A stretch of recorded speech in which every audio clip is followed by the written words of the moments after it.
Good afternoon,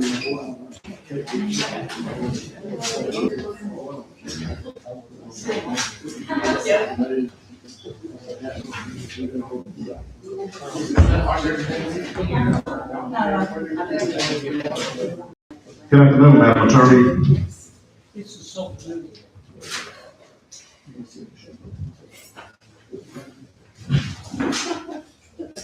Thank you. You're on mute.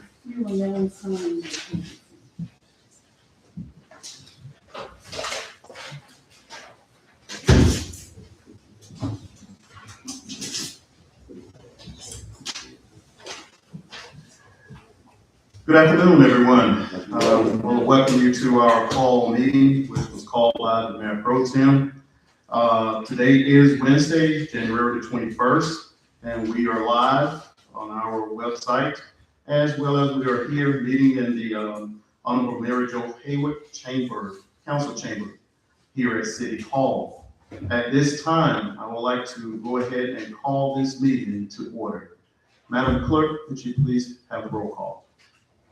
Mayor Pro Tem Burley. Here. Councilmember Green. Here. Councilman Morgan. Here. Councilman Collins. Here. Councilman Paul. Present. And Councilman Long.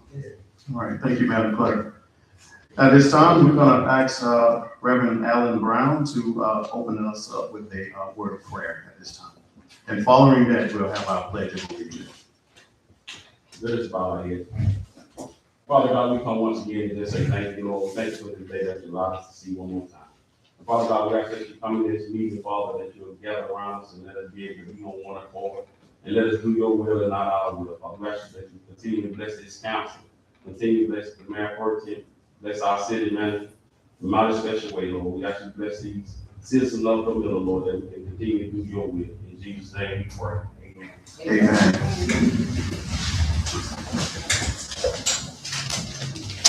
I pledge allegiance to the flag of the United States of America and to the republic which stands one nation under God, indivisible, with liberty and justice for all.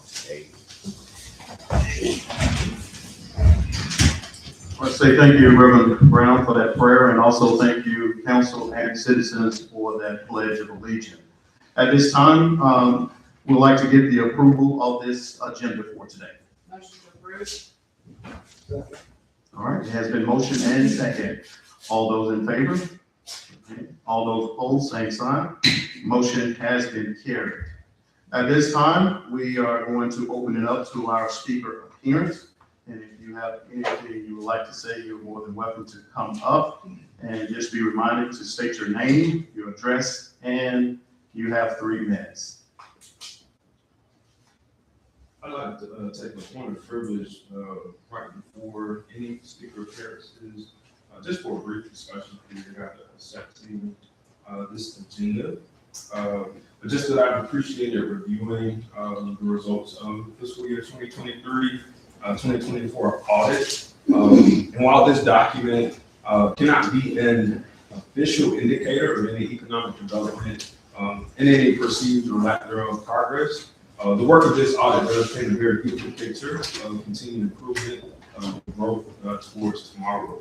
I think it's also important to note that this is the first time in Camilla's recent history that the acting city manager during the audited year that we're concentrating on today, fiscal year 2023-2024, is no longer with the organization. And I'm confident that this board will be able to respond to any inquiries housed within this audit. But just wanted to be clear that she was not the city manager during fiscal year 2023-2024. All right. Any other discussion or any comments? Okay. All right. Hearing none, we're going to go ahead and go into our agenda for tonight, this evening. And we're going to turn it over to Valencia Rockaway Associate, and he's going to be considering the fiscal year 2023-2024 audit presentation. Mr. Valencia, I'm going to turn it over to you. Thank you. I appreciate the opportunity to be here today to make this report. So I'm with, my name is Nick Valenti, I'm with Valenti Racking Associates, CPAs. We are engaged to be the independent external auditors for the city of Camilla. We have done that last few years, but today, the most recent part report is for the year ended September 30th, 2024. So, I'm here today to make a presentation about that. The main objective of our engagement is to issue an opinion on the financial statements that are issued by the city of Camilla as to whether they are reliable. That is, so in forming our opinion, we do our work in accordance with generally accepted auditing standards, which are issued by our profession, the American Institute of CPAs. We also have to follow the government auditing standards, which is promulgated by the U.S. government, also known as the contained in what is called commonly called the Yellow Book. In this case, the city of Camilla, when an entity expends over $750,000 in federal awards, it will also become subject to the Single Audit Act. This is a federal law that dictates that certain procedures have to be done with regard to the federal awards. So the city of Camilla didn't have that much, was subject to the Single Audit Act in fiscal year ended 9/30/24. And so we performed the audit in accordance with those rules. Those rules and regulations are contained in something called the Uniform Guidance. So we issued our opinion. Our opinion is dated 12/17/25. So we complete the audit and draft the financial statements. So you have those before you now. And the opinion that I mentioned is our primary objective. It's on Roman numeral page 3 through 5. So it's a rather wordy report, but it's in standard form. That's the required form of the opinion. And it is a clean opinion. We do believe that these are reliable financial statements, and our opinion is our second paragraph on page 3. And it states, in our opinion, the financial statements referred to above present fairly in all material respects the respective financial position of the governmental activities, the balance, the business type activities, and each major fund of the city as of September 30th, 2024, and the respective changes in financial position and, where applicable, cash flows thereof for the year then ended in accordance with accounting principles generally accepted in the United States of America. So we're saying that these are materially correct and conforming with generally accepted accounting principles. So that's our opinion, which is a clean opinion on the financial. As far as the financial results for the year 9/30/24, they start on page 1.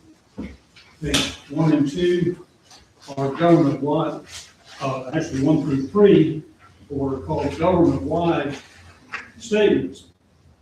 These have been around for a while now, and these standards require that the government report financial statements as if they were for-profit entity.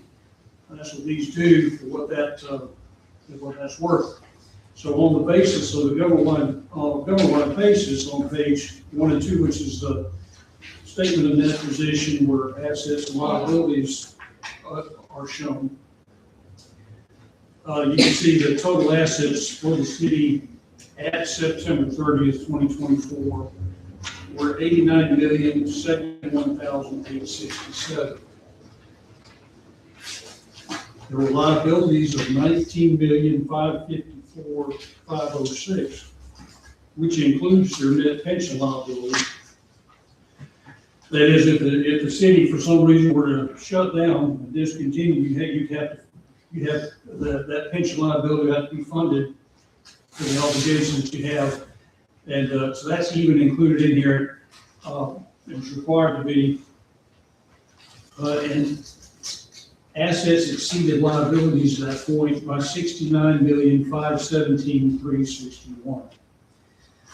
50 million of that, so the majority of that is tied up in capital assets, 50,498,977. A portion of it is restricted by law for certain purposes like capital projects through the SPOS, special local option sales taxes. And the unrestricted part of the net position is 10,021,154. So assets exceeded liabilities at that point in time, by those amounts. Now, on a government-wide basis, if you look at page 3,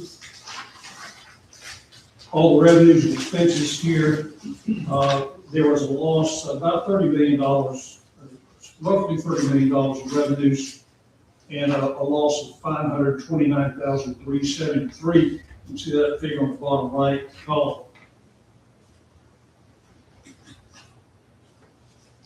Now, that's the government-wide. Now, how cities particularly, it's a little more meaningful when you get to the fund level statements, because that's how, these have been, standard, yes. The loss in revenue was 3.5 million. I think you said 35. Am I reading it the wrong line? Page 3. Page 3, the loss, well, 2 columns. Look at the far right column. If you, the bottom, Is it the 3.4? well, the bottom line is 529,373. If you look on the bottom right, the third number from the bottom on the bottom right, I'm sorry, okay. Yes, sir. All right. that's the bottom line. Okay. So that's the overall city bottom line. If we, may, make comments in this moment, that will stop your flow.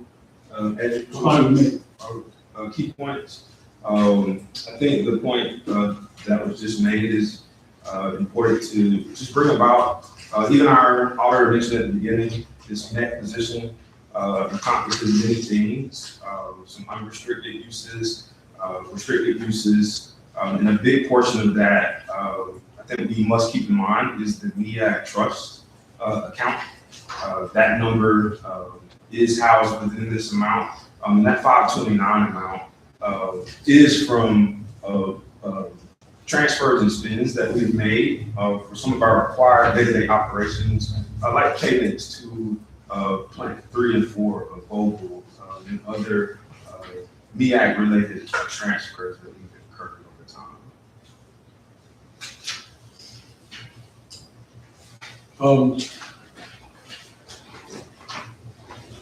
So, but moving on to the fund level statements on page 4. These are basically how you will manage your government and their on a fund level basis. On page 4, you see the various governmental fund types, as they're called, which includes the general fund. The first column is the general fund assets and liabilities and fund balances on the modified accrual basis, which is basically expendable available resources. The general fund had a fund balance at September 30th, 2024 of $4,792,835. $2,862,000 of that was tied up in non-spendable assets, including the receivable from the cable fund. The rest of it is not restricted, though it's been earmarked, but it's so 4 million, just under 4.8 million in fund balance for the general fund. The SPOS fund had a negative balance of 357,653. T-SPOS $1,038,479 was in that fund balance, and then the ARPA doesn't have a fund balance because whatever's left in there has to be shown as deferred revenue. ARPA had $616,000 left to spend at that point. Hotel Motel didn't have any assets or liabilities. CHIP was a minor fund. Development Authority had a $543,000 fund balance. And the URA had a fund balance of $5,065,000, which is restricted, $5,065,000. That's the bond proceeds that had come in and had not been spent yet for the gym. So on the page 6 is how those fund balances changed for the year ended September 30, 2024. You can see the general fund there in the first column, took in $2,924,000. Revenues, expenditures are $9,524,000. So there were excess of expenses over revenues in the general fund, and transfers in covered that. Transfers in from other funds covered that shortfall. $7,554,000 is transferred in. So the fund balance net change for fiscal 2024 from general fund was an increase of $954,312. That brought the fund balance from $3,838,523 to $4,792,835. SPLOST, you can see how it changed there. There was a $1.8 million, $631,000 came into SPLOST, $1.8 million was spent. So it spent all it had. It didn't have any funds at that point, and that had overspent a bit. T-SPLOST took in $660 and spent $602. You know, SPLOST is limited to capital outlay. You can only use those funds for capital expenditures in accordance with the referendum. T-SPLOST has to be used for transportation, capital outlay, in accordance with that rule. You can see that ARPA, $239,919 was spent of ARPA funds during that year. The other minor funds, the URA had a loss of $254,957, covered by some transfers, $316 from the general fund. You can see the bond proceeds there, $5,349,000. So that's where it's had a fund balance of $5 million, which again was the bond proceeds. So that's how the fund balance has changed for the governmental fund type. So overall, the general fund went up, had a strengthening of $954,000 to the good in that year. Now, on page 8 is where you have your various enterprise funds, like utilities, water and sewer, gas, electric, CMS cable, solid waste, and airport. So this is your balance sheet. These are your assets and liabilities for the enterprise funds. On page 9, you can see how the excess of assets or deficit of assets over liabilities. Overall, for all of the enterprise funds, the total assets were $58,892,000.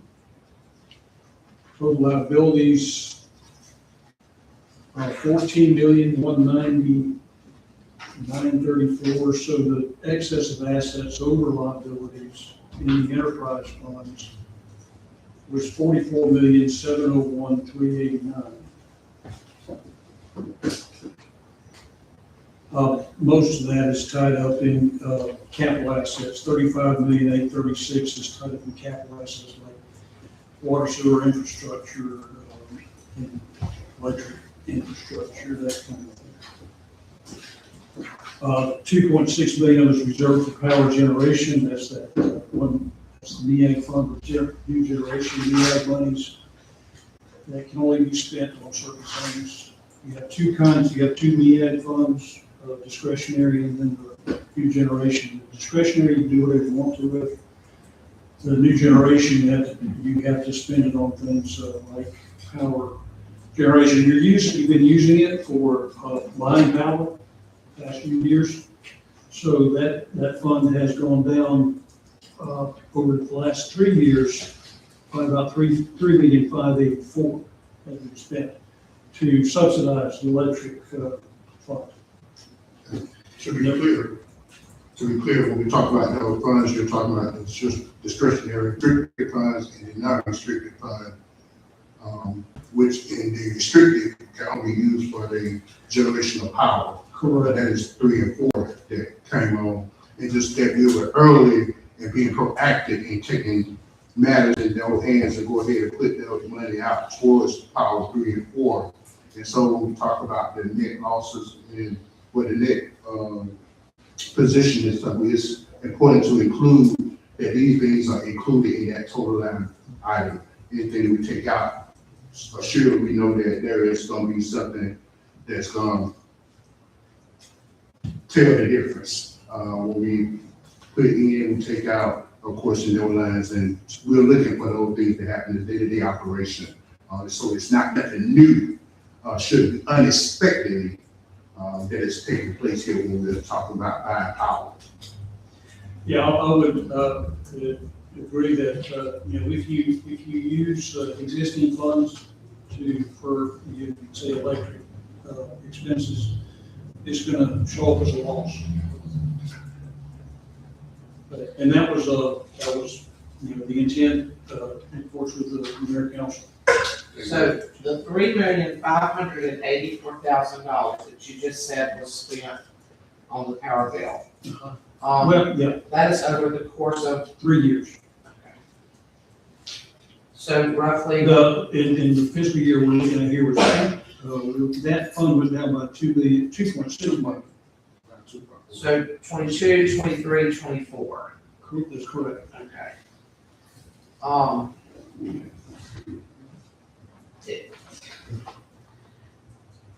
I'm gonna wait one more page. Okay. I wanna have some questions. All right, so we're on to page 10 then is where the income and expenses are for the enterprise funds. That is where I have a couple of questions. Do you want to go first? And then I'll. Okay, well, for all of the enterprise funds, the bottom line loss, or change in that position, which was a excess of expenses and transfers over revenue for all funds was $3,839,909. And that's after transfers out of $6,226,015. So there were transfers out of these enterprise funds to the governmental funds of over $6 million, and that means there was a net deficit notional of $3.8 million, which brought the net position of the fund from $48 million to $44 million. You repeat that total, what was it? The last- 48 to 44? The net position total went from the prior year ending balance of $48,541,000 to $44,701. So I just rounded it, went from 48 to 44 million. Now, would it be safe to, well, I don't know. I believe we incurred around $4 million in expenses on the Boys and Girls Club construction. Was that something that you may have encountered that could explain that difference? That's not the figure I was, had in mind. I think it was about 2.3 million on the Boys and Girls Club of that. Was it, that's why I'm asking. Yeah. So for that particular year, it would have been more like 2.3. So that it would cut that number in half. Yeah. Okay, Well, for the year, let me see if I have it.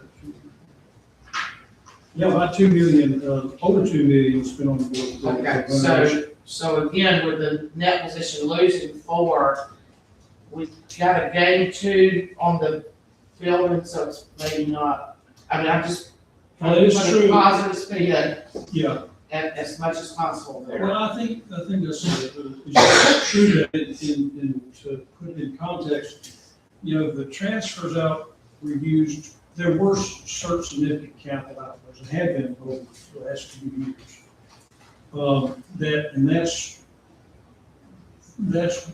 That would show up as a loss here in the sum because the money that's funding them is coming out of the enterprise fund over to the non-enterprise funds. So it's part of the loss.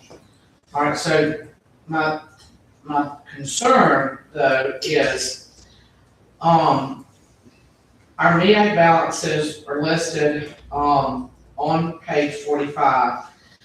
And then you chose on page 48 to list them again as of December 17th, which are significantly less than the balances in the audit. On December 17th, we had 2.9 million, and then on January 5th, 2.8, and the other account, 191,000, and the other is 92. So, I just wasn't sure if there was a reason on page 45, when you came back and said, hey, well, this is what they are now, because they were considerably less. So it appears that we have spent, of course, we've already been stated, a little around $1 million a year, out of these funds, and our reserves are running very low. Are we going to be able to meet our power obligations in your opinion going forward? Having done this for 3 years? With what we have left? You know, I haven't done that analysis, really. I think that makes sense to do that projection. You know, it is true that if you look at the enterprise funds, before transfers out, I guess the answer is it depends on what your obligations are. You know, the enterprise funds themselves, operate in the black. The city has always, subsidized the general fund with the enterprise fund. So there are some, depending on the level of expenditure in the general fund, if you have obligations that had to be funded with the enterprise fund, it could create strain. So I think that it just depends on the level of spending. I think it seems to me what I would suggest is that projection be done, that analysis and that projection be done of how, based on what you know, what you expect to happen, will there be a problem, and then how can you address the problem of any financial. So a projection was done in May of 2023, 2022, the report. Anyway, that report said that we were gonna run out of money in 2026. So that was why, it was done by Electrical Cities of Georgia. Well, I'll have to, sorry, I was stepping on somebody. You go ahead, so that you, please go ahead. Well, that's really not part of my. I just. Purview today. I mean, we're looking at historical information. So I'm not, I think the only way I can answer that question is with some additional analysis, but I think it makes sense to do. I think if you continue this pace, it could be a problem. But because your reserves have been diminished quite a lot over the last few years. Now, you mentioned but that, that doesn't, I can't speak to what's going to happen in the future. That may not happen in the future. That level of spending may not continue. So that analysis has to be done, because I don't know what is planned. The subsequent event note that you alluded to, which shows the current balance of the MEA fund. So, these are historical financial statements. They state what happened through September 30th, 2024. So for users, people who are relying on these financial statements to assess the financial condition of the city. It's an accounting standard that requires if there's to alert users to things that happen after the date that these are issued. So if something happened, if you're judging the city based on these as September 30, 2024, but something's happened since then, you want to know about it. So the purpose of having that note in there is to say, this is where it was at September 30, 2024, but the MEAC funds have been diminished at this point in time, since, or at the point in time that these were, which was December of 25. December 2017. Yeah. So at that point, Lisa provided statements on that, and that showed that the discretionary fund was pretty much depleted. Can I add one note to that? Yes. So currently, we don't have any money coming from those accounts paying the power bill. We're paying it upfront, we're paying it in full. If that helps. And that's the flexible, the new generation account, which you can use that for. The discretionary fund, which was at 9/30/24, a balance of $5 million. Is it the current balance? Can you know what that is?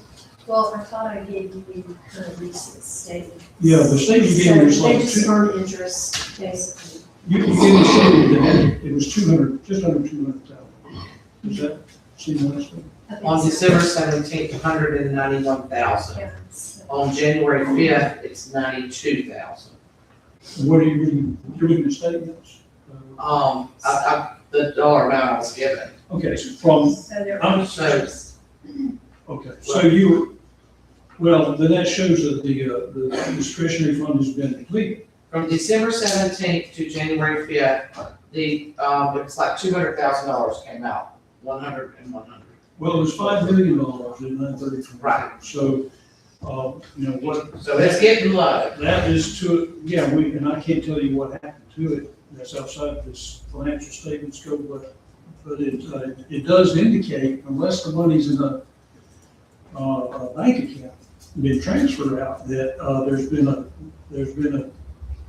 diminution of the city's financial position since these financial statements were issued. On the question of, what was used for, I think everyone in this town knows, that's been a hot topic. We've used MEAG flexible account funds to improve the infrastructure and invest in this community. It's something that has been honestly over the years. We had to use almost $2 million out of it to repair a very critical infrastructure, pond and pump. That could really slow a lot of other revenue streams we have in the city if that pond were to have went down. So needless to say, we know what those funds have gone to and what the intention has been around investing in the community. I think our auditor made a great statement in response to Councilwoman Green's question on it depends. And I truly think it depends on what this council and other members of this community plan to do and what they plan to bring to this table on how we sustain this community, because those bills are coming. We know what system we are in with MEAG, and unless we bring about new development in this community, we're going to continue to run into this issue. Nick, comments on that, on what, for that level of transfer, within 12 months, we're gonna be pretty much out of cash money in our MEAG funds. If we sustain that level of spending.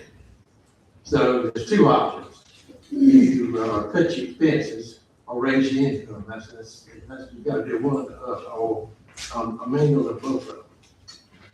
And raising income looks like new housing development. We get more homes and apartments in this community. Yeah, but that's not immediate. We're talking about immediate. And I think that is exactly spot on when we talk about 20 years of neglecting a spray field, those types of things that are happening when it was not taken care of, when you're not proactive when you're sitting back allowing things to happen and not being proactive in the city and not looking forward to improving the infrastructure, the economy of the city, because there is a lack of vision. Yes, those things does happen, but I think you made a great point, is that as we can look at this audit, this audit just tells us the financial place of where this city is at. And if we look at this audit carefully and closely, we're in a good spot in this audit. But you alluded to something very seriously that I think we all should be paying attention to. This is not an analysis. This is not a tool. Some of us may want to use this as an analysis to paint a picture of what you think the city, how terrible the city may look, or we may be losing. But I just want to remind you, when you talk about losses, I think about investments. I think about those investments as the Boys and Girls Club. As some members on this council did not even vote or want the Boys and Girls Club. I think about investments such as the splash park. I think about those types of investment that we're making. So are we really losing? Or are we making investments? Look at it. It's time out for these narratives and these false accusations to paint these pictures. But let's get serious and be about the business of the city. Let's be serious. These are the things that are taking place. We know there have been investments. And so as we make investment, of course we look to see these things happen. You of course look to see these numbers. But I also want to bring something to the attention. On page 46. Notice something on page 46. In our net position deficit. And let me read that entirely to you. The CNS cable system fund had a deficit net position balance of $296,727 at September 30th, 2024, and the SPLOSH funds had a deficit balance of $357,653. It is expected that this city shares net income from the South Georgia Government Service Authority joint venture will eliminated the CNS. Remember, it eliminated the CNS cable system deficit over time. The SPLOSH funds deficit is intended to be made up with subsequently yielding SPLOSH funds. We receive SPLOSH funds every year. We look forward to those SPLOSH funds. So let's not sit here and paint these pictures as if we just negative, and this is a negative impact, because this is something great, and we embrace it wholeheartedly.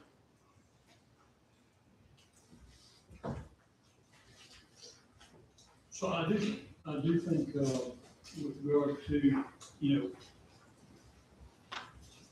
again, this is to 9/30/24. In terms of where you stand now, I think you need to look at current statements, and where you're going to be, I think you need to look at a projection to see how you're doing. And that will answer that question. Because these are limited kind of to these historical statements that the ice can have something to it. So I think you might want to do that. Well, this body can make those calls. As Councilman said, if we talk about growing, yeah, it's this body that can do that. We But appreciate there have been that. significant investments, capital projects, like that, as you mentioned, over the term that these past 2 years, up to 2024. And that's what the MEA funds were, the discretionary funds were being used for. The flexible spending, the new generation was used to subsidize the electric funds. So It can only be used for that. can only be used for that. Thank you. So those were decisions that were made. All right, so those are really the highlights of the financials.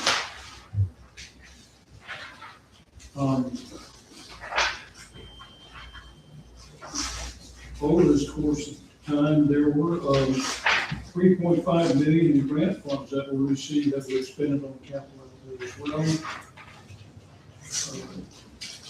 So that's including this spray field is one of the things that you mentioned. Now, at this point in time, the gym has not really been started. So those are the financial highlights.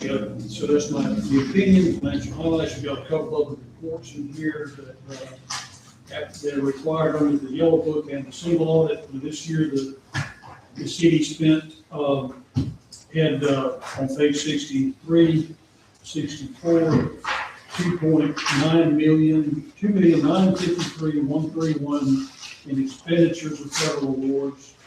So that triggered the single audit requirements which we did. Please back up to page 6. Sure. We just made note that, Mr. Pollard did about that this lost money would cover those expenses. We overspent, it looks like, to the tune of, well, police 34,000, public works 236, recreation 641, roads 129, fire underspent. So, that total is 881, and those are just random, okay? So with income annually of 631, and we gotta make up this 881, aren't we promising around in the neighborhood of 400 each year to the gym of that SPOS money? What is our promising payment for that? Do you know? May not know. What is the rate? The payment, Are we talking about the new gym? the new gym, It's, there's a series of payments. There's a couple of principal payments and there's a couple of interest payments. and it total around 420. Something like that. Okay. All right, so just say it's 430 just to make it easy. That leaves us with a plus of 200,000. Because we gotta pay 400 for the payments. So if this is an accurate year that we're taking in, around 631, that leaves us plus 200,000 in SPOS. So we just wanna be careful going forward that we do not overspend to the tune of $800,000. I don't know. I'm just going, like I said, by the numbers, and some of the projects, it says, 107%, 20%, so that was just something that kind of came out. When we have a project like that and it goes over, do we approve those expenses here at the council, or? I'm not familiar with this. When you're talking about the sales tax, Well, I'm talking about, if you look on page 6, the overage is there. it's got, estimated, current period, we spent $128,000 on police vehicles, a total of 514, which is $34,000 over the total. When it says we overspent, that means the city supplemented when we ran out of the SPOS funds. So then SPOS catches up with deposits. So that wouldn't have been something that was budgeted. It should have been, yes. So we'd have to transfer something to cover those expenses. So just again, going forward, we really need to be careful of those funds, because that's almost $1 million overspent. So, Just cut y'all, I'm not sure if you're done, but, just to, just to hear overspent, and I understand that overspending is part, but when, again, I reference back to, when we talk about. and I'm all about the projects. Yeah, because We just want to stay in budget. I just want to make sure that we understand what we're investing into Absolutely. our, quality of life, we're investing back into our employees with raises and different things of that nature. We need to That's not consider smart. it, yes. I'm saying it may not be, but however, when we are doing these types of things, just want to make sure that you understand that when we're doing those types of things, and This can be very complex. And this is not something, a general mathematics for a lot of people. You really have to be in that financial position to kind of understand. I think that is more the reason we need to take these classes and trainings and stuff, that this helps us understand this a little bit more. When we're talking about these budgets and these different audits and things, that we understand, because our terminology may not be exactly the same terminology that they may use, but we may see it in that same sense. But it's just very complex. That's all I'm saying. I'd also add, for the councilwoman, we realize how SPOS is built and accumulated over time. Are you aware of Well, SPOS we, built looks up? like we're getting about $600,000 a year. It's off of sales, correct? Yes, it comes from the county, Gotcha. And so that's, and we approved way in advance. right, We've made a 5-year plan. gotcha. More of the reasons why, again, I reiterate, we cannot operate from a scarcity mindset. We cannot operate from mindsets of non-growth, because the more we invest and bring revenue to this community, these SPOS numbers increase. There are new businesses that are popping up in the city, and we can expect a higher SPOS percentage in this community each time that, again, we make the necessary investments to bring the necessary developments in this community. And that takes a growth mindset to do. That's why I love investments. And I think that's what we're seeing, that the record numbers of growth, the things that we're seeing right when we talk about jobs and all those different things, when we talk about businesses, I see that, we got Zaxby's, we got different things popping up, we got all these things coming online, so we just have to take in fact of all that new growth and, with the vision that we're gonna continue that.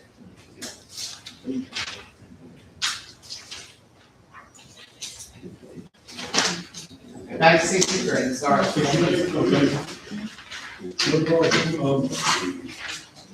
So yeah, 63 is where we call it the total award that triggered the single audit. So it comes, the reports for the single audit in the old book are 66 through 69, and really,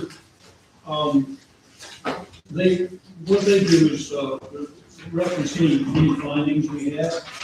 So, why don't we move on to the audit findings for this year? Those start on page 73. I have a couple of notes. Beginning of page 73. You became our auditor in 2022. We had one finding related to SPOS money, and it was correct. In 2023, we had 3 findings, one which was a significant deficiency. And this year, we have 6. 3 of those are either the same or very similar to the findings from 23. So we went from 1 to 3 to 6. And in 2023, we apparently developed a corrective action plan. And I'm just wondering if, something happened along the way with that, because we increased, I'm not sure if you followed our plan or not. But again, I think that that's kind of a red flag, and I don't know if you have any comments on that, but again, in your tenure, 1 mistake, so to speak, to 3 mistakes to 6. And one of those is like I said, happened 2 years, 3 of them have happened 2 years in a row. So I didn't know if you could comment on that. Or if you want to go one by one. Has staff had a chance to respond to that? Yeah, so the responding are listed for page 1. Did you have? No, I think what you state is accurate. There were 3 findings in the prior year, and there were 6 this year. So that's not a good trend. So, and the finding, so we can talk about that a little bit as I go through these findings. So, the first finding is improper segregation of duties. A small government is gonna have that just about every time. So that's something you can't really fix, something to be aware of, so that you can, because it does increase the risk of errors or fraud occurring. So make you aware of it, and you provide additional oversight over the county function. That's the first time we've got that. But you had it last year too. We had number 2, okay, I'm So I sorry. think you had number 1, you had number 1, didn't you? I've got the audit right here, I don't think we did. Oh, you didn't? No. We had 2, we had 3, we had 4. We did have last week. One is a repeat. Okay, This, I'm that's. sorry, I didn't pick that up, there's 7. Two is, so one is really something you can't really fix, but you need to be aware of. 2 is something you can be fixed, it's a bank reconciliation not being performed on time, so this is pick on Lisa time. But then you got him. I It's have just- someone She has helping help. that. That She is has our help. corrective action plan, is that I do have someone helping. So now I can concentrate on making like year-end entries, and I didn't have time for that. So, the fact is, bank reconciliations, to have good internal controls, they should be timely. They should be done shortly after the end of each month. So, they got behind, and they were behind in the prior year, they didn't get called up. And this year, they'll be off either. So, we recited it, and the fix would, Lisa just, spoke to it, was getting them called up, keep them called up. And I think you mentioned having extra help. I have extra help, but now we also have a timeline plan of getting totally caught up, so. When did your additional help start, actually? And it wasn't, in other words, it wasn't when it was first sighted. Actually, I had talked to Cheryl and Mayor Owens, as we were kind of getting near the end of that audit period, and they said I could utilize an accounting staff person to help me, so. So we didn't hire anyone, she was already here, but she wasn't helping, so now she is. So what She's you helping say me. that wasn't a full-time, that was a part-time or, all right. No, she was doing accounts payable, but she does have the skill to do bank recs, and she's already started helping me, so I've been training her how to do bank recs, so I can concentrate on some bigger, other things. So, yeah, I do have help, and we have a plan for catching up. So where are you now as far as, how many days a year? Are you 45 days in balancing, or are you 30 days, or Now, what? well, keep in mind, when I came here, it was 2 years behind, and I thought I was helping with one audit, but I was actually helping with the previous audit. So it's taken some time to catch up, so no, we're not within 45 days, like, we're working on a whole year, trying to catch up a whole year right now. Still? So the audit for 25 is gonna have the same thing in there, is what you said?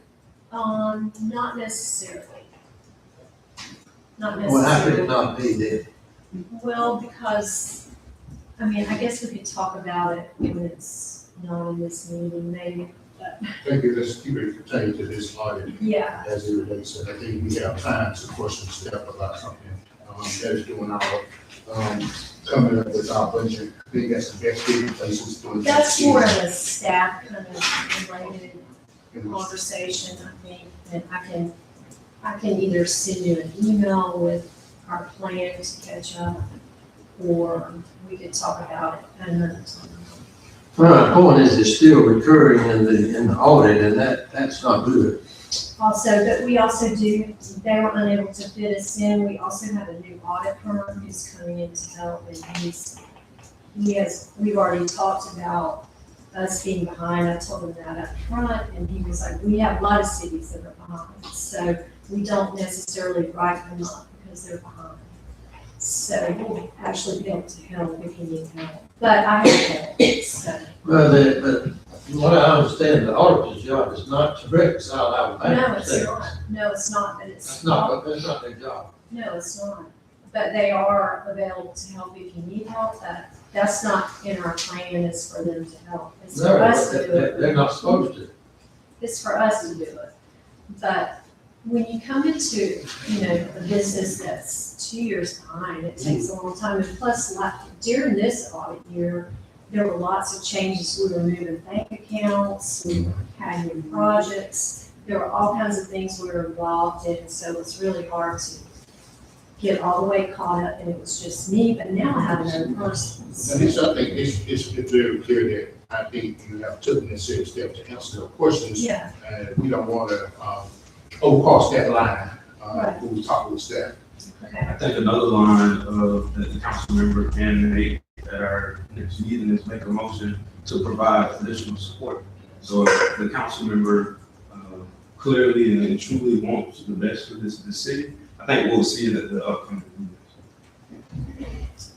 And if I can just add, I've told Lisa that there is at least one more staff person that I can provide to give her assistance if she needs it. So And I do now have a timeline for when we caught up, so if that helps, I can provide that. As it relates to the, To the bank to records, data. the day-to-day, Day-to-day. I can now put together a timeline when those are caught up.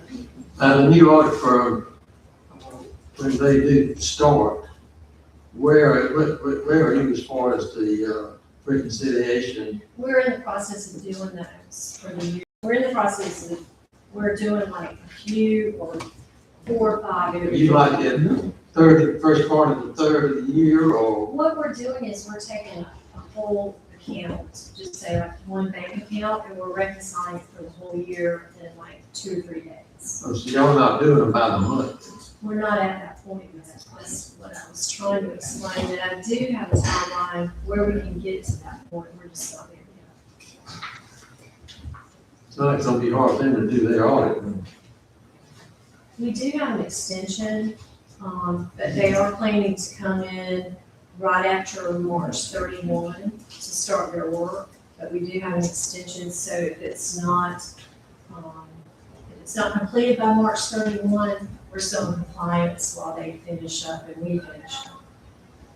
How many extensions can you get? I thought there was a limit. So we can have 2 back-to-back, and then for the year 26, we will not be eligible for an extension, and that's when we'll be caught up. Yeah, and I think we're talking to a veteran here, and I think that question has already been asked, and he knows exactly how many times you can have it per year.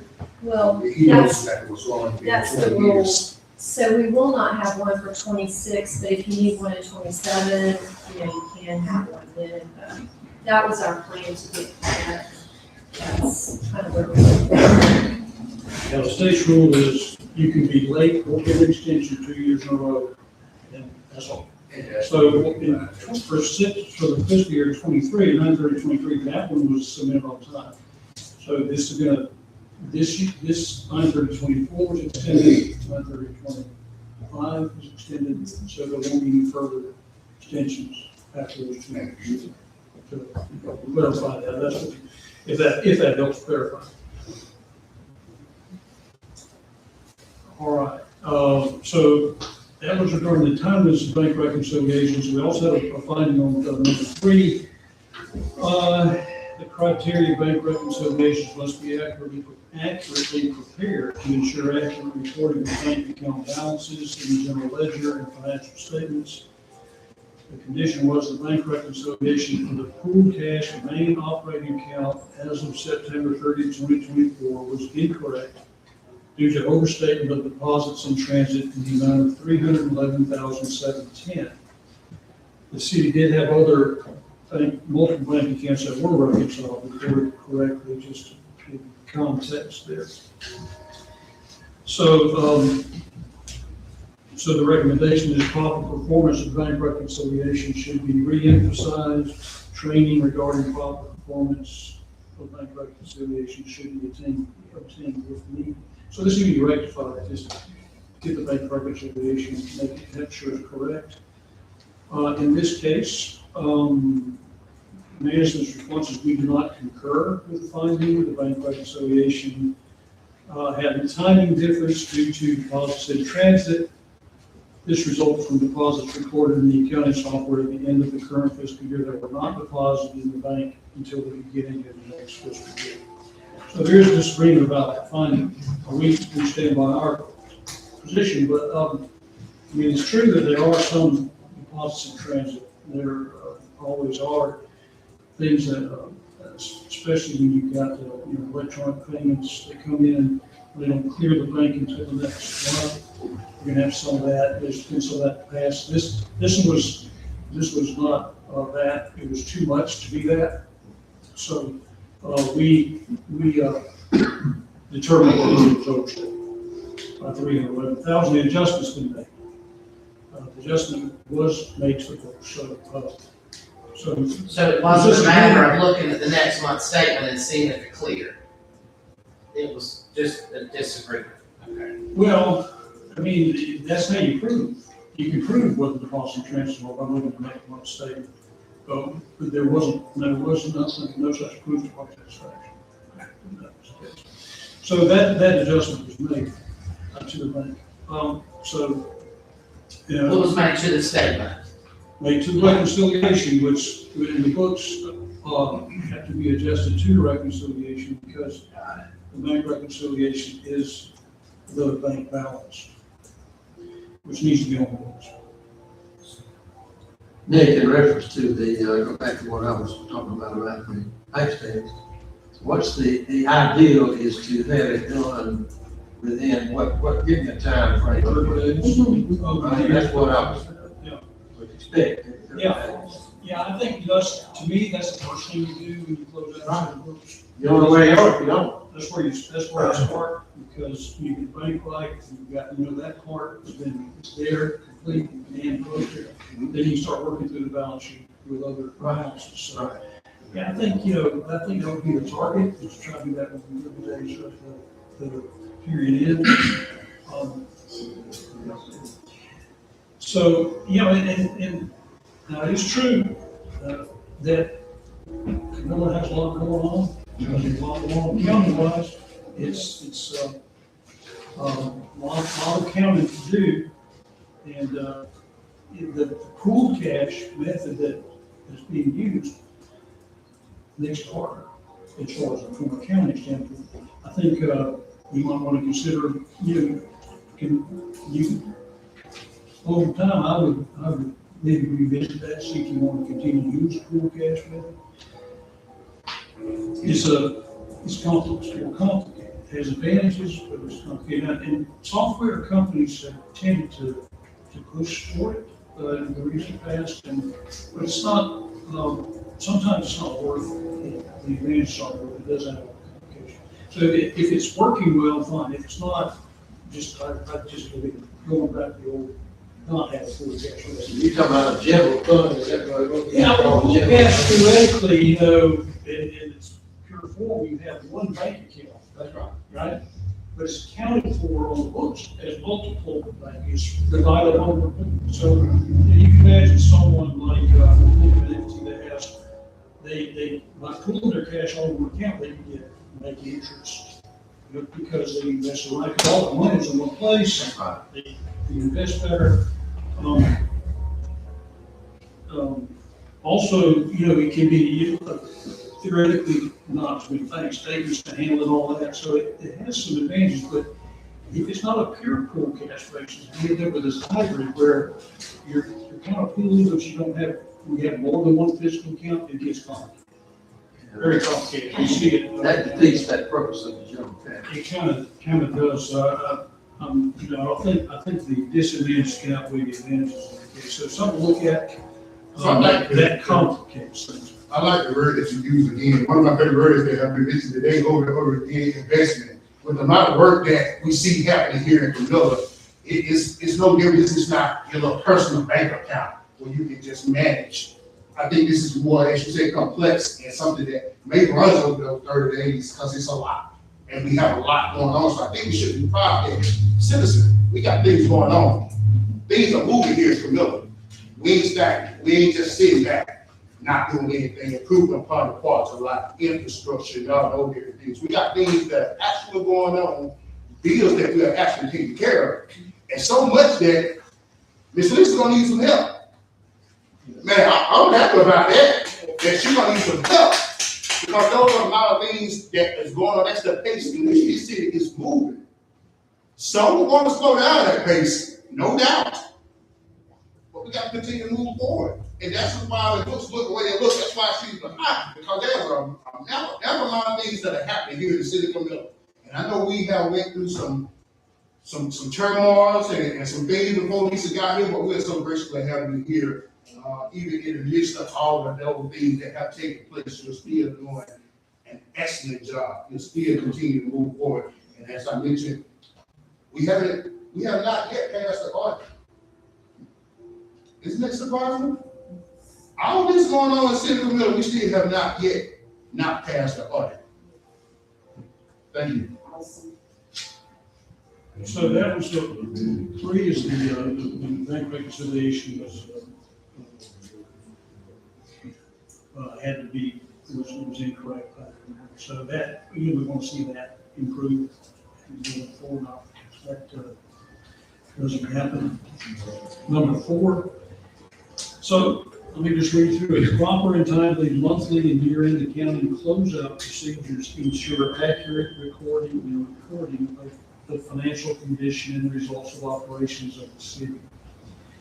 Condition, during our audit, we noted that accounting for and reconciling of various account balances was not performed and reviewed, which necessitated a significant effort to close the city's 2024 fiscal year. Significant adjustments were determined to be required to correct the city books after they were submitted to the auditor in September 2025. To adjust various balances, including the bank balance, see finding 3, accrued income, capitalization and depreciation of property and equipment, accrued expenses, debt balances, interfund transfers, special revenue funds embedded in the general fund trial balance, and proceeds due to the city from GFA. So the books were not in as good shape as they needed to be to facilitate timeliness in the audit. There were, and there was a delay in the audit. So, the audit originally due, 6 months after the end of the year, which would be 3/31/25 in this case, it wasn't issued until December of 25. We didn't get the books until September of 25. We didn't get the final accounts for September 25, and then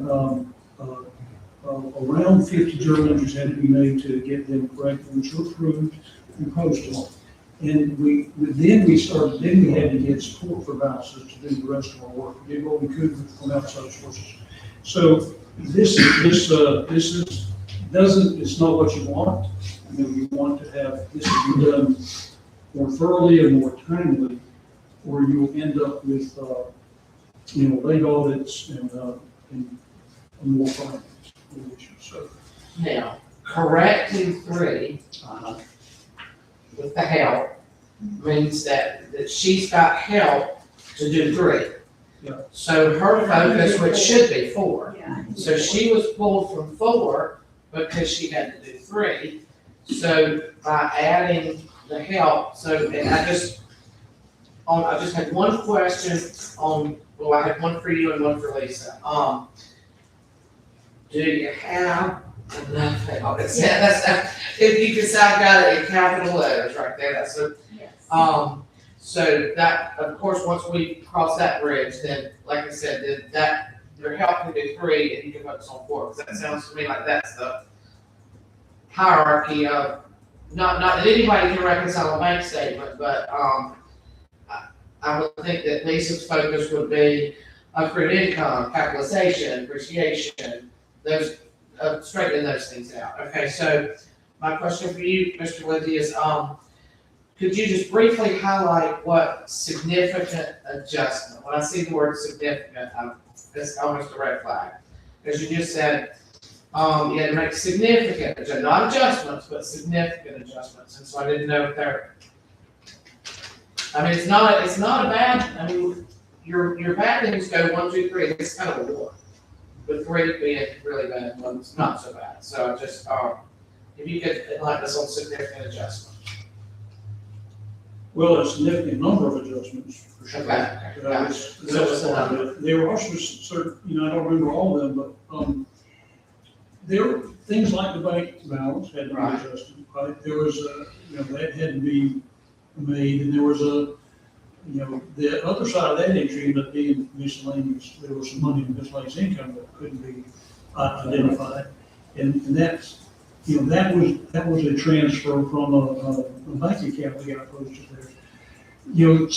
When you're looking at getting the capital expenditures right, getting them capitalized, getting depreciation recording, grant or receivables, accrual entries, like when you get the books, it could be getting the receivables right, getting the payables right, getting the accrual issues right. So it's just it means getting all those things right. And I don't remember what each one, the magnitude was, but when you look at it, that being in the aggregate, significant. Okay. In your opinion, correcting 3 is gonna be a big step towards correcting 4? In the bank reconciliation at all time? Well, theoretically, I can see the theory there. I mean, I think there are various ways to attack the problem. Anything's done, and that makes sense. It frees up, if Lisa's time on bank reconciliation can now be redirected to closeout, and it's enough to do that, then they will solve it. Thank you. Now, number 5, this is, I'll state the finding, then I'll comment on it. So bond proceeds must be spent on expenditures for which the bond was issued in accordance with the bond documents. The condition was no subsidiary record was being maintained depicting bond proceeds usage and related bond project costs. And withdrawals totaling $613,391 were made from the bank account holding the Urban Redevelopment Agency Revenue Bond, Multi-Purpose Gymnasium Project Series 2024. It was a $5,155,000 bond issue. Was holding those funds through September 30th. That much, the $613,000 had been withdrawn from that account. And those did not represent project costs incurred as of September 30th. So we're not saying that you didn't spend the bond proceeds, because what matters, I think, is at the end of the project, or that the bond proceeds are only spent on the authorized project. But there's danger of misspending them if you don't keep a good record of it. And there was just not these money, you can keep up with them by putting in an account, and then everything that comes out of that account is for the project. That's pretty clear. If you're not doing that, and that didn't happen here, then you need to keep up a record of some kind that shows that you prove that you spent the fund proceeds on the applicable expenditures. So if there wasn't such a subsidiary record, we think you should have one. Lisa asserts that the project, whatever's been spent at this point, is the expenditures, the withdrawals from I think your assertion is that withdrawals from the bond account now are equal or lower than what's spent on that project. That's right, as of September 25. So to me, it's an internal control issue to make sure that the bond expenditure, you should be, I'm recommending that you have a subsidiary record that shows that to help you manage those funds and make sure that they're spent properly. You said something very important, I think, I think should alarm our citizens and just members of this council that you feel in response of the bond money issued for the gymnasium, that it should be kept in a separate account. Did I say that? Yeah.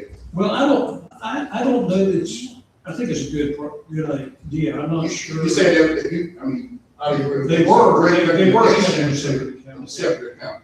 And I don't know that the bond documents require that, but I can't remember. But just good practice. Well, it certainly works in terms of keeping up with it, helps you keep up with it. And that, so, yeah.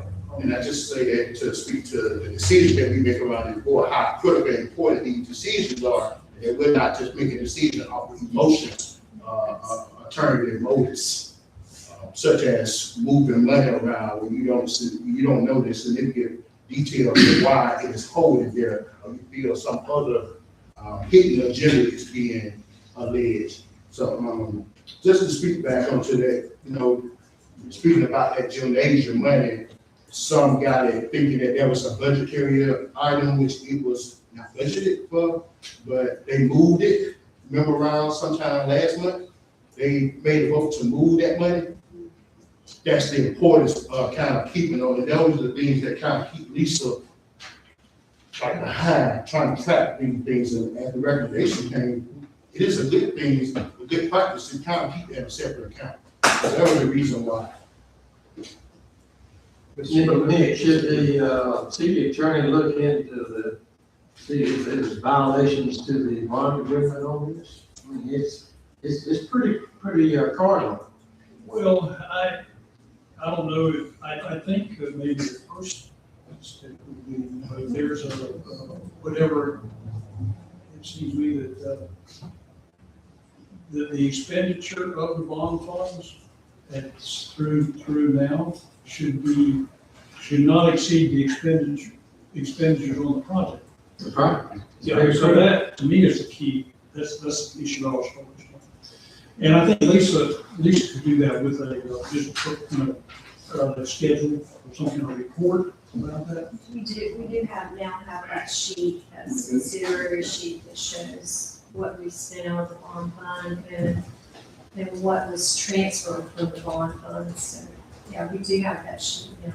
So the project costs, So the project costs actually are more than what we transfer from the bond as of September 30th, 25. so that's a report that could be prepared and provided to establish that, to back that up. This happened before September 24. Didn't that happen before September 2025? Yeah, this was through September 30th, 24. Yeah, this is 24. At that point, only $613,000 had been. So who authorized, I mean, where did that money go and who authorized it? Why did it get spent? Well, we're making principal and interest payments, and then there were some expenses before the project started. So there's like a whole spreadsheet of things that show what the project costs are. And so now it's kind of evened out, and now we've even spent more than what we've transferred from the bond funds. So now we have a spreadsheet of it.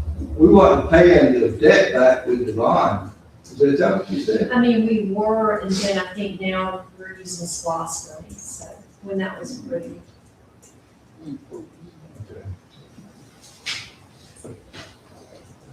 Yeah, at the end of the day, I mean, the bond proceeds should be applied to the project cost, not. Project cost, not debt, Debt on the bonds itself. You're fixed with a separate account, and we've got that now, our separate account team. We have a separate account, and we And have separate account. and we have a spreadsheet. So I think, the spreadsheet is what will kind of provide the evidence or the picture that, to back up the statement. And, it's been usual, it's how much been withdrawn from the bond. and so his problem project guys are this date and with detail, and that's approved. Was it replaced back into the account, or would it? did Not you- yet, I'm going to make a transfer from SPOS back into the bond account for the interest payments and the principal payments. So during that time, we didn't have enough of splosh there to Right. be able to make the payment.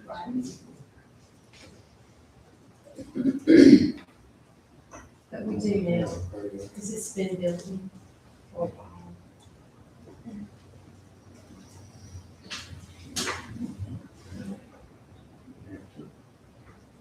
Well, the accounting can make, at least to establish, make it clear.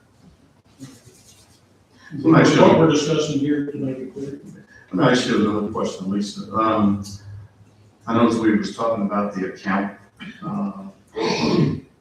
Was this bond already in its own separate account all along? It's in a Georgia bond account. Yeah, okay, so that's the account that just for the bond, right? Yes. We have other accounts with, Georgia Fund. We have our MEAC money, the city-owned MEAC money is in another Georgia fund. Account. That's a separate account. And I think that has maybe like $800 to $1 million of, outside of the discretionary funds. All right, the last funding, this is, the uniform guidance that contains the rules govern, expenditures of federal awards. They made a change to it a few years ago, that said that your procurement policies that conform to their requirements have to be in writing. So we're not saying that you did your procurement wrong, we're saying that you have to have you have to adopt these written policies. And that was on last year, and there was discussion of doing that, but it didn't get done, so, that still needs to be done. We can actually, we have a template that we provide to you, and if it's okay, then you can just you can adopt it and have it clear the finding, because it's just a matter of having those required policies in writing. So you say you have the federal one. Yes. Do you happen to have a procurement policy for non-federal funds? No, we don't, not as a, no, we don't have. But the federal one, which we, well, in The 23, federal one we have because. 23, it said, okay, it's not required this year, but it's gonna be next year, No, so. it was required in the prior year. Well, it's the same thing, it's requirements from that, because I got the. Yeah, I was just saying that, making it clear that these are pretty new requirements, so, that's why, one reason we have a finding, because So you're gonna share that with us? we are really sure. So we prepared one because this has been a common finding, and, Is it kind of like a checklist? not really a checklist, it just contains the basic, requirements for when you're doing federal, when you're procuring, with regard to expenditures, things you're gonna spend federal money on, you have to do it a certain way, the procurement has to be done a certain way. And these policies contain those. It's pretty short. Yes. It's pretty short, actually. But it contains the key area, things in there. So if you'll send that to us, we can scratch this off the list for 25. Yeah, that's all you gotta do. So, you have to have a correct check. But when you have findings and all that, you have to, the state will review the audit, the report, they'll go through it very thoroughly, see if they have any issues. Once, they also will require you to submit a corrective action plan. You have findings, so the rest of it. But I don't know if you got a review from the state. But you'll get one, and then you'll have to tell the state what you're gonna do about this finance. And, you know, you can tell them if you may have to say, we've already adopted that. Yeah, it's in the natural response. Yeah, by the time you do the corrective action plan, you may have already adopted the response, which would solve, would cure it, you know, be responsive to the finding. Otherwise, we'll say we'll do that as soon as practical. So I'll remind you if I don't, but I'll plan to send you a policy right quick, very short. All right, Madam Attorney, I think she had a question there, had a hand raised. You go ahead, Madam Attorney.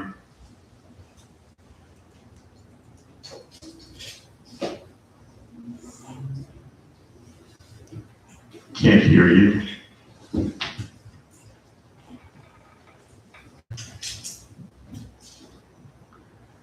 You're muted.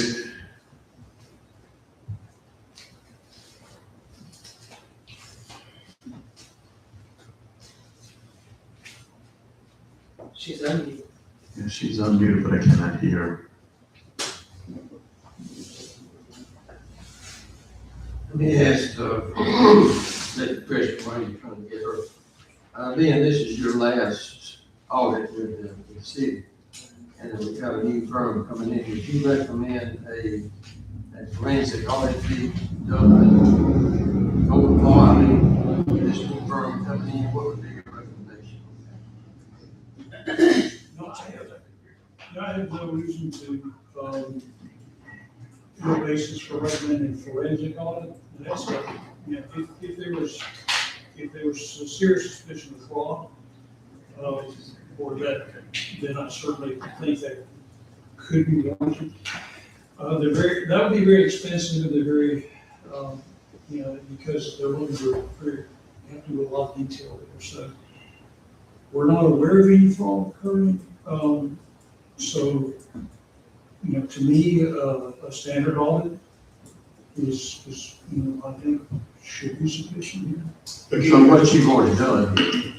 Yeah, well, again, then the, you know, continue, the audit that we've done and what the next audit will do,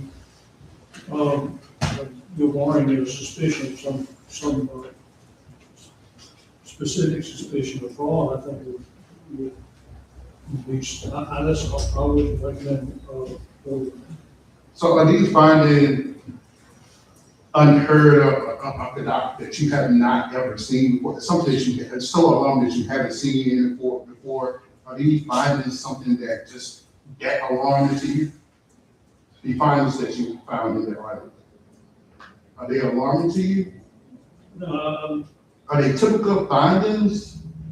well, I think, you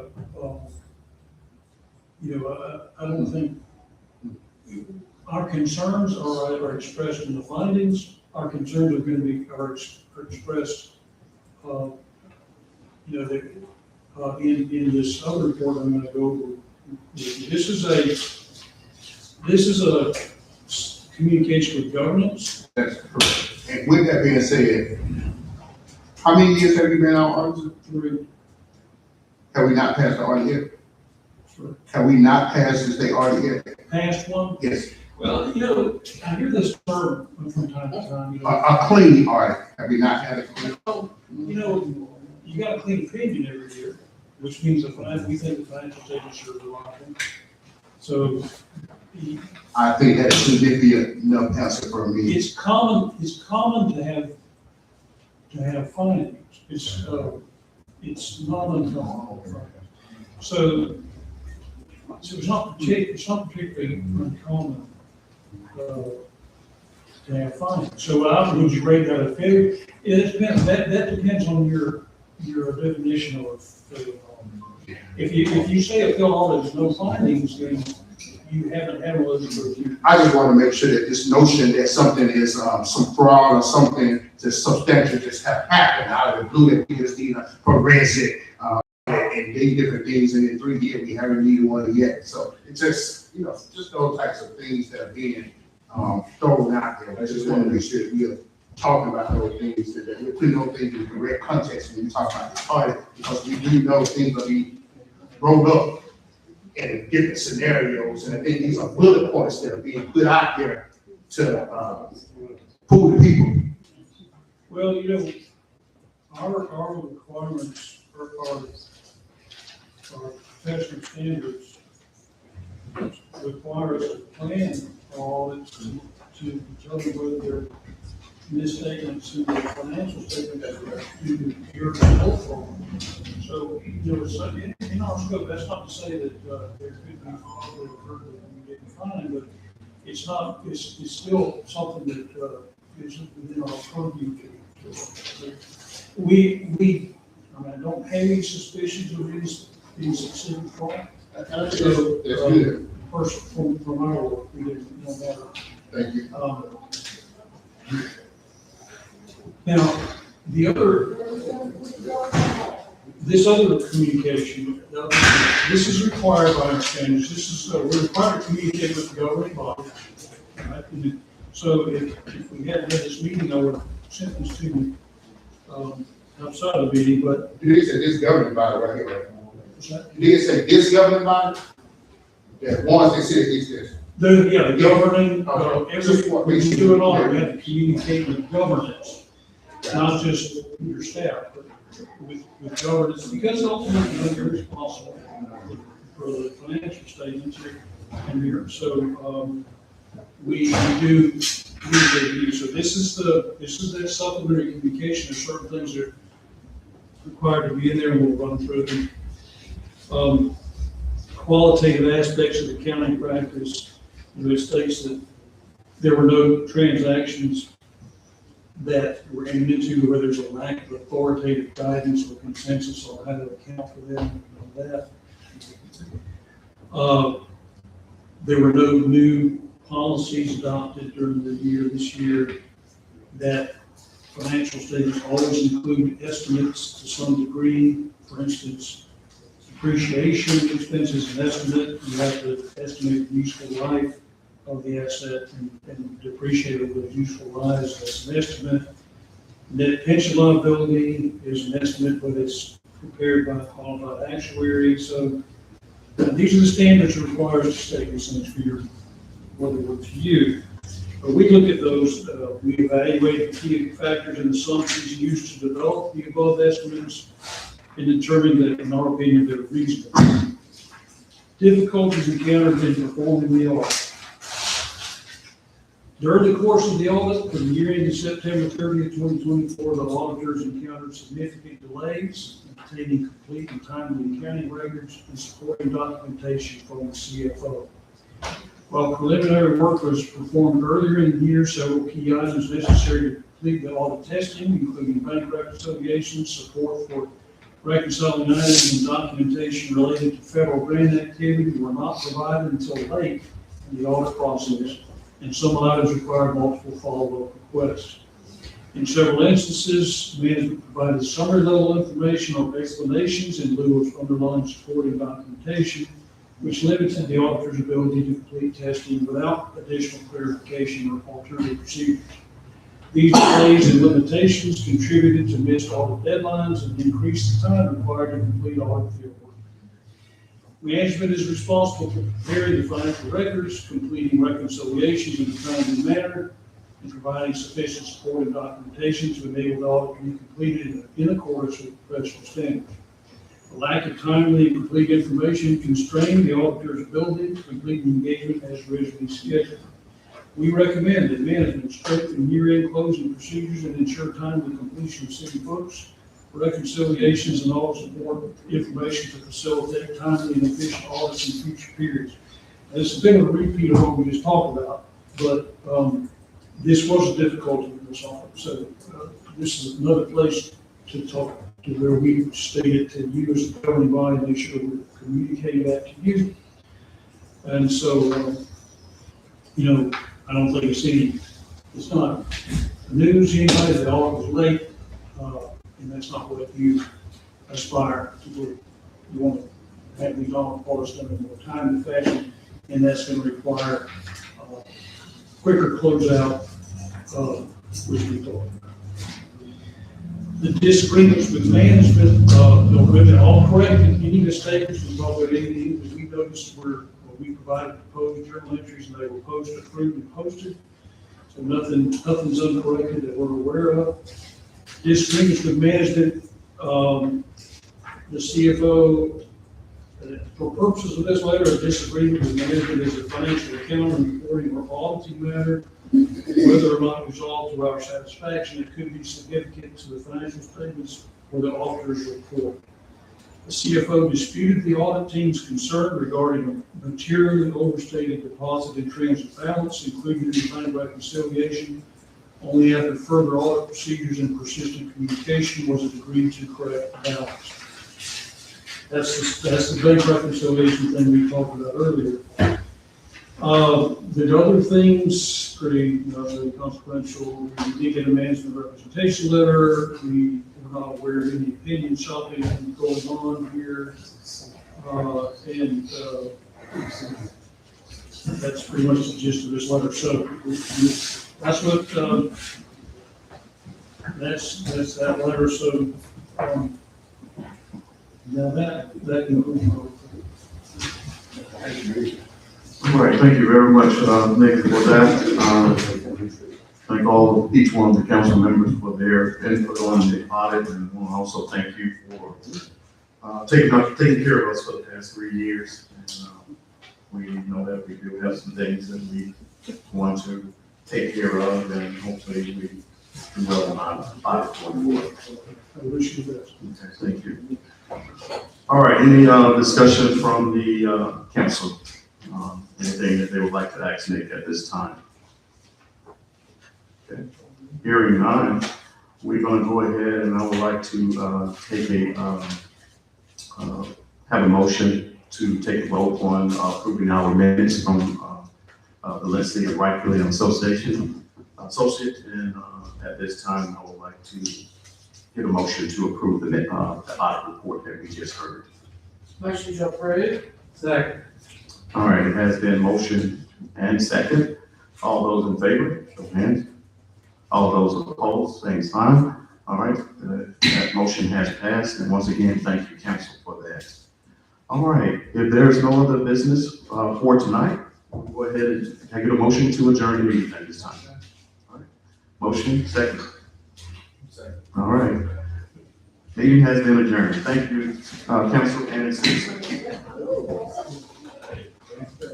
I